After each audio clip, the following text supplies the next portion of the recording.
Она была его спутницей, и когда боролись за светлое будущее, так называемое, когда верили беззаветно то, что они делают, это все только на благо нашего народа, нашей страны.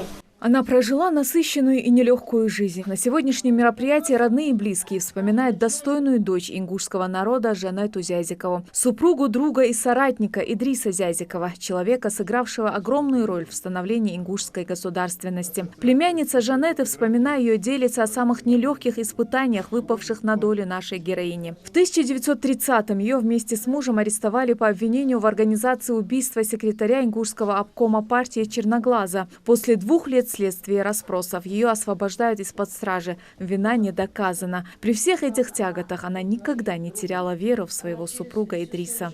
Она когда сидела с мужем, их посадили, конечно, они не виделись друг с другом. И чтобы только она так скучала по нему, чтобы только услышать его голос, она казармы мыла, чтобы только услышать голос этого Идриса. Настолько она была его соратницей. После тюрьмы надо было дальше жить и учиться. Жанета поступает в Московский институт востоковедения, а по окончанию его работает старшим научным редактором турецкого языка в издательстве иностранных и национальных словарей. Она жила в Москве в то время, как муж находился после тюрьмы в Туле, но грянул роковой 37-й. Советская власть вспомнила старые дела. Жанету вновь арестовали, так же, как и Идриса Зяутдиновича. Только через 10 месяцев ей предъявлено обвинение в том, что она якобы с мужем пыталась отторгнуть от СССР Чечню и Ингушетию. Но сердце Идриса в этот раз не выдержало. В 1938-м Зязиков умер в стенах тюрьмы. Я думаю, я прав, когда говорю, что это очень знаменитые люди.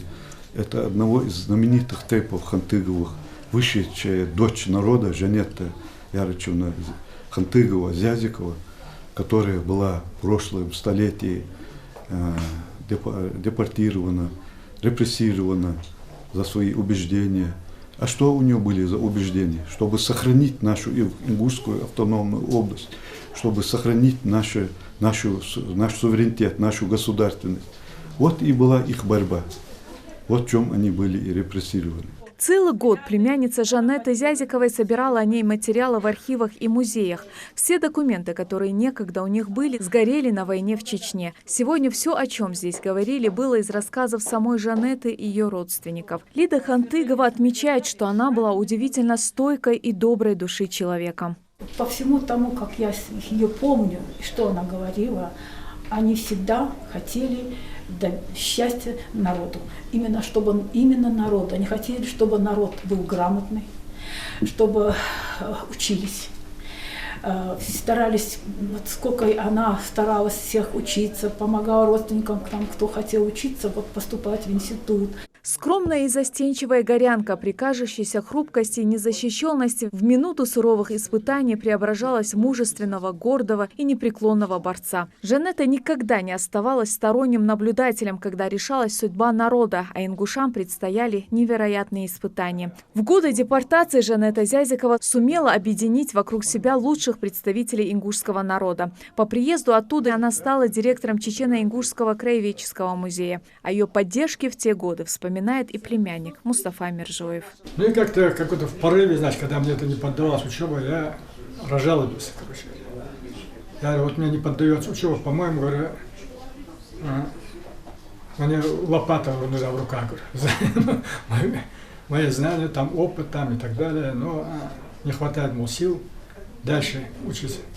И вот она меня пристыдила, говорит, это разве тебя не стыдно? Ты же мужчина, ничего невозможного в этой жизни, говорит, нету.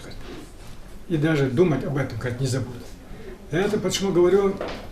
Потому что это была женщина очень волевая была. В этом месяце Жанете Зязиковой исполнилось по 114 лет. Она внесла большой вклад в сохранение и развитие культурных ценностей вайнахского народа. В марте 1982 года не стало мужественной женщины, жены и друга, основателя ингушской государственности Идриса Зязикова. Даже спустя столько лет она осталась в сердцах многих людей, как пример для подражания. Светлана Томова, Майрбек Миржоев. Новости 24.